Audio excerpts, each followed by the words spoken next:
I wasn't eavesdropping. That's what I tell myself. But if I'm honest, I was lingering, that quiet kind of lingering that looks casual from the outside. But on the inside, there's a waiting, a holding of breath you didn't know you were doing. A part of you already suspects something's wrong, even if you don't yet have the words for it. We were at the Riverwalk Mall in Springdale. A Friday afternoon, late summer. The kind of day where the heat makes everything feel too slow and too loud.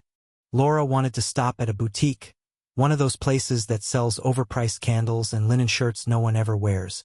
I told her I'd wait near the back hallway, near the vending machines where the mall thins out and you can actually hear yourself think. It was supposed to be a quiet 15 minutes. It ended up being the moment everything changed. I heard Tyler's voice first. Calm. Too calm. "He'll be gone soon," he whispered. Gone. Not leaving. Not drifting out. Gone. The words came through like someone pressing a cold coin into the center of my spine. I turned my head just slightly, enough to place the voice. Tyler was leaning against the wall by the ATM, his younger brother Lucas beside him. Both of them dressed like they hadn't had a consequence in years, that expensive laziness only kids raised without struggle can wear. Lucas was holding a drink, swirling the ice like the sound might make him smarter. "Just make sure we keep the cards," Tyler added. "And Lucas." "God help me." Lucas nodded like it was nothing. Routine. Expected. Like taking out the trash. "And the car's still in his name," Lucas said, eyes on his phone. That was it. No plotting, no dramatic whisper. Just a management. Plan already in motion. I stood there. I didn't move. Didn't speak. Didn't step forward and say, "Excuse me? Want to explain what that means?" I just listened, like I didn't belong in my own life. They didn't see me. Or maybe they did and just didn't care. I'm not sure which would hurt more. A janitor came through with a mop bucket. The wheels squeaked against the tiles. I watched it pass, focusing on the sound so I wouldn't focus on my breathing, which had gone shallow. Tight. "He'll be gone soon. Just make sure we keep the cards." I wasn't a person anymore. I wasn't even a memory. I was a utility. Something useful as long as the accounts stayed active. Somewhere deep inside, I felt the final plank give way. The thing I'd been patching and gluing and stapling back together for years. A sense of family. Finally snapped under the weight of what I'd heard. There was no rage. No rush of adrenaline. Just release. Terrible, hollow clarity. I walked back to the car like a ghost in a borrowed body. The mall air smelled like pretzels and fake citrus. Sharp enough to sting the senses. Laura was already outside, smiling faintly, bags in hand. "Took you long enough," she joked. I nodded. I always nodded. That's what I did. I didn't tell her what I'd heard. I didn't tell anyone. Not yet. The boys piled into the back seat. They were laughing about something on Tyler's phone. Some video.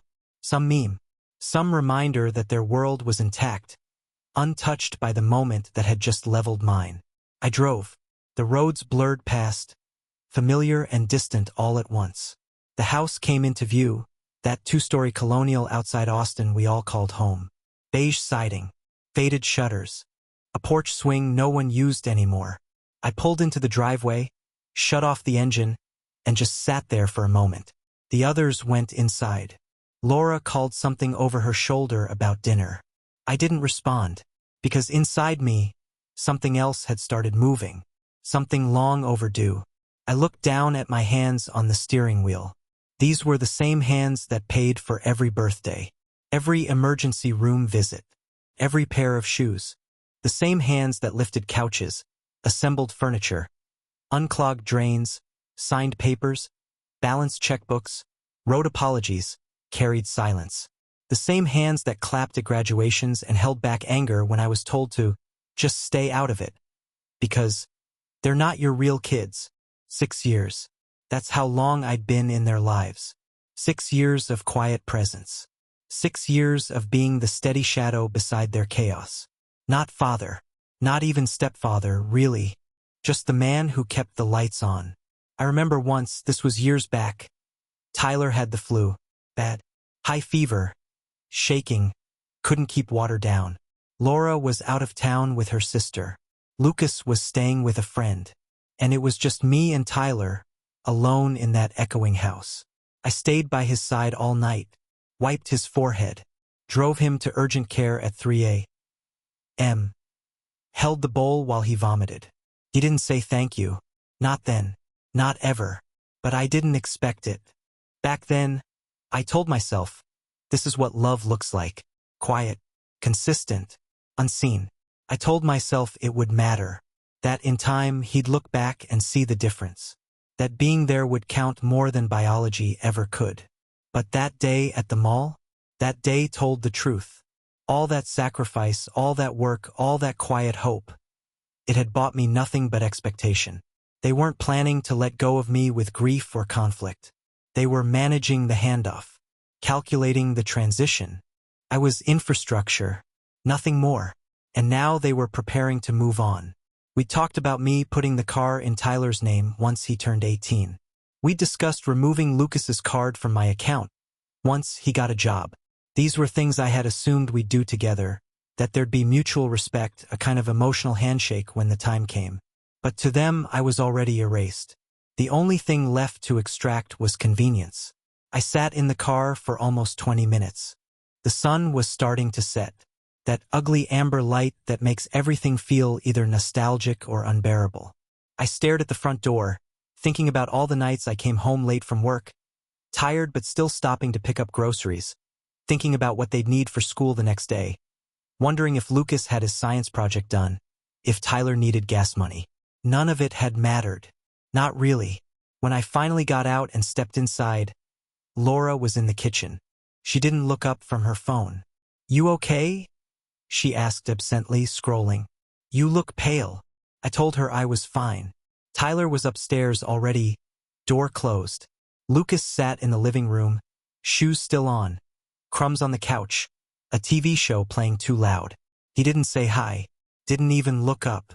I stood there in the entryway watching the scene I'd built, brick by brick, paycheck by paycheck, and felt the distance like a wall I'd never noticed before. And that's when I made the decision. Quietly, without drama. If they were done with me, then I would be done being the scaffolding they forgot they were standing on. I didn't need revenge. I didn't need to yell or make speeches. I just needed to stop pretending I was in a family that didn't see me. Stop funding my own erasure. That night, after everyone went to bed, I sat in the dark at the kitchen table. Just me and the quiet hum of the refrigerator. I opened my laptop, logged into accounts, made a list. Every card, every auto payment, every shared responsibility. I stared at it like a blueprint for something I was finally ready to tear down. Not with rage, not with noise, just a switch, flipped, one by one. But that would come later.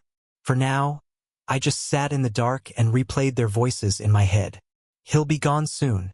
Just make sure we keep the cards. And the car's still in his name. It wasn't betrayal. It was worse. It was planning. That night I didn't sleep. I waited. The house settled the way it always did after midnight. Pipes clicking, the refrigerator humming, floorboards cooling like they were exhaling. Laura's breathing evened out beside me, slow and unaware. I lay there staring at the ceiling fan, watching it cut the dark into soft, useless pieces. I kept hearing Tyler's voice. Not loud, not angry, just certain. He'll be gone soon. There's something different about betrayal when it's spoken calmly. Rage would have been easier, even disrespect. But this wasn't emotional. It was logistical. They had already moved on in their heads. I was just late catching up. Around 2 in the morning, I got out of bed. No dramatic pause. No last look. I didn't wake Laura. I didn't need permission for what came next. The kitchen light clicked on. Too bright. I squinted, sat at the table, opened my laptop. I told myself one thing over and over. No drama. No yelling. Just flip the switch. The bank portal loaded slowly, like it was giving me time to reconsider. I didn't. I knew every login by memory. I had built this system myself, layered it over years of responsibility until it ran without conversation. Joint checking, closed. Savings access, removed. Credit cards, Frozen. Auto payments. Paused. Each click felt heavier than the last, but not painful. Final. Like sealing envelopes you don't intend to reopen. The mortgage was next. I didn't cancel it outright. I paused it. Long enough to send a message without saying a word. Utilities followed. Subscriptions. School payment plans. Insurance authorizations. I erased myself from every place my name had been quietly holding the structure together. I wasn't angry. That's what scares people when I tell them later. They expect fury. Expect smashed dishes or screaming matches. But this wasn't that kind of moment. This was clarity. At one point, my hand hovered over the mouse. I thought of all the times I'd told myself this is just temporary. That blended families take time. That patience was strength. That love meant endurance. But endurance without respect isn't love. It's erosion. By the time I closed the laptop, the house felt different. Lighter. Emptier. Like I had stepped out of a role mid-scene and left everyone else to keep acting. I went back to bed and slept for 2 hours. The deepest sleep I'd had in months. Morning came like nothing had happened. Coffee brewed. The boys came downstairs, half awake, phones already in their hands. Laura hummed while she packed lunches.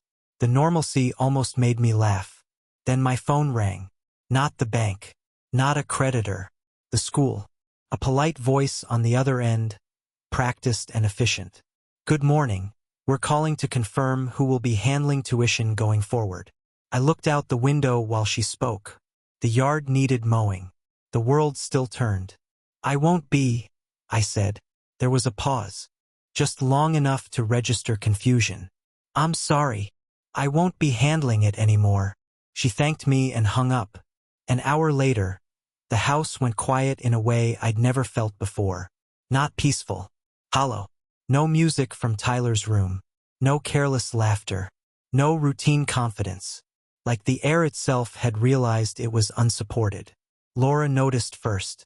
She stood in the kitchen staring at her phone, refreshing an app that refused to cooperate. That's weird, she said. My card isn't working. Lucas tried next. Same result. Tyler's tone shifted when his screen flash declined. Not anger yet. Confusion. The kind that assumes the system is wrong. By noon, confusion turned into pacing. Laura cornered me in the kitchen. Her voice was sharp but controlled. What did you do? I didn't raise mine. I stepped out. Out of what? I met her eyes. The role they already decided I wasn't in. She said I was overreacting. Said it wasn't serious. Said boys say things. But she never asked what I heard. Never asked why I'd reached a breaking point. She was just looking for a reset button. There wasn't one. By evening, it became obvious this wasn't about money. It was about language. Without the system running, none of them knew how to talk to me. No demands worked. No assumptions landed. The school needed signatures. The bank needed authorization. The house needed a provider. And for the first time, that provider wasn't me. I didn't explain. I didn't argue. I didn't threaten.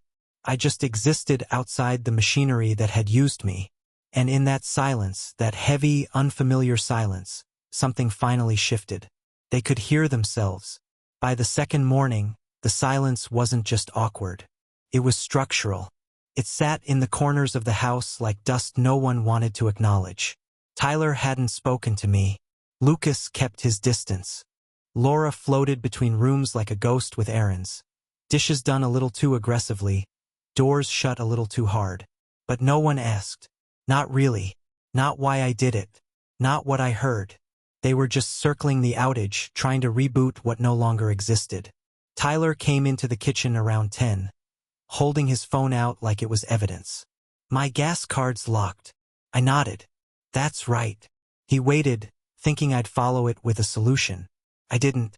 Laura came in behind him, hair still wet from the shower, pulling at the sleeve of her robe. We need to talk, she said. Her tone wasn't sharp, just tired, like someone already halfway into an argument she didn't want to have. I sat down at the table, folded my hands, and said nothing. She took the seat across from me. You shut everything down. Cards, payments, the mortgage draft, all of it. I nodded again. Why? She asked.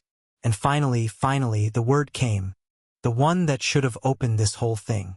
The question that should have arrived before the accusations, before the panic, before the scramble for control. I met her eyes and answered as plainly as I could. I heard them, at the mall, Tyler and Lucas, saying I'd be gone soon, telling each other to keep the cards, to remember the cars still in my name.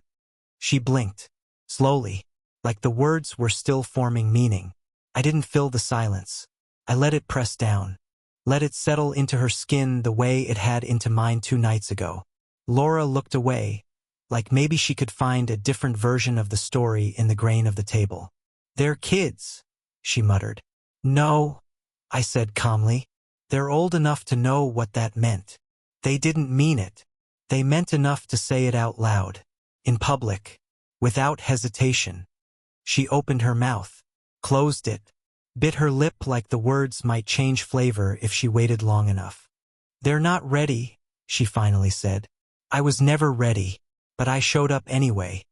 Her shoulders dropped a little, not in defeat, in fatigue. She was tired of managing me, managing them, managing the illusion that we were a unit. Her silence wasn't neutral, it was exhausted complicity. That afternoon, Tyler tried a new tactic. Less anger, more confusion.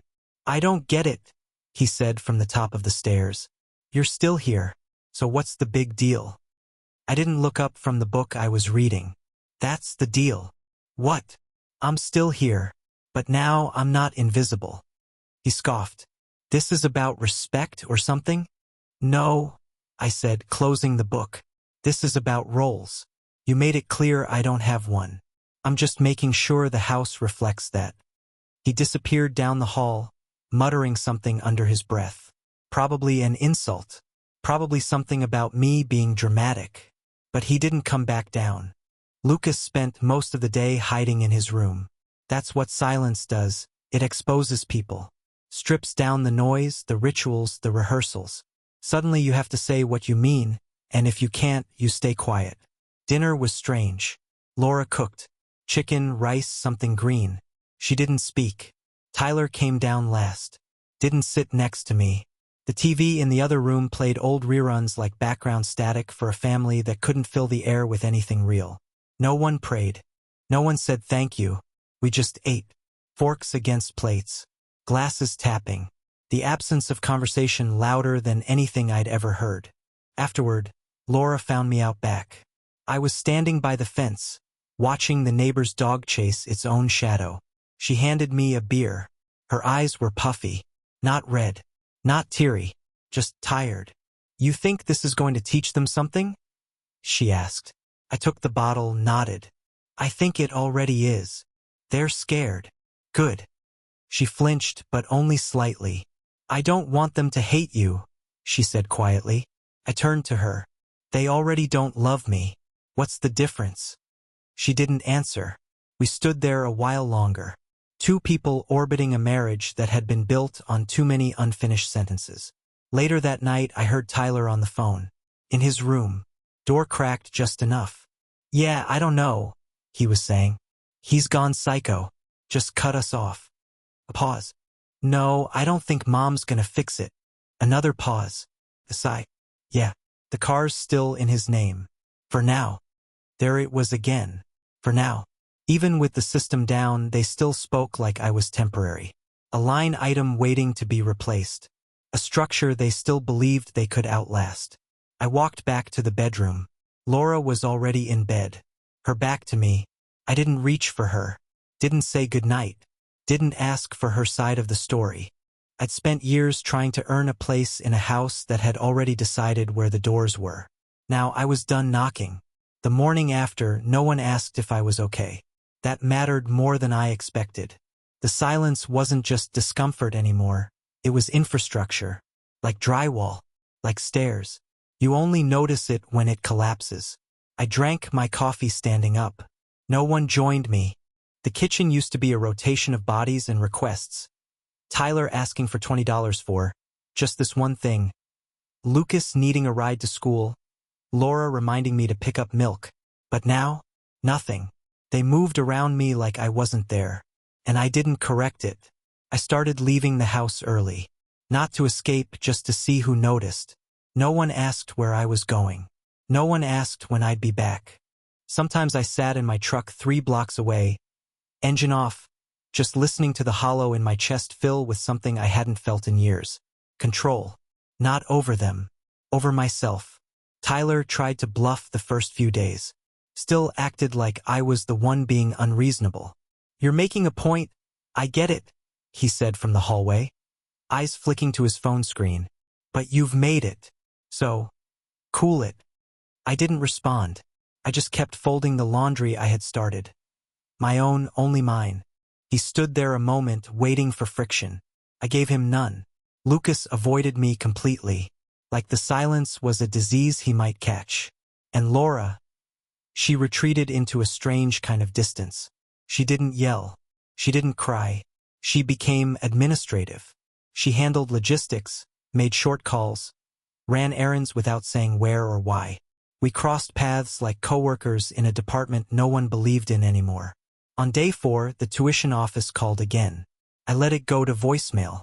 I played the message once. Then again. The voice was calm, clipped, professional, a script written for the politely abandoned. "We are reaching out a final time to confirm resolution of the outstanding balance. Please respond to avoid interruption in enrollment."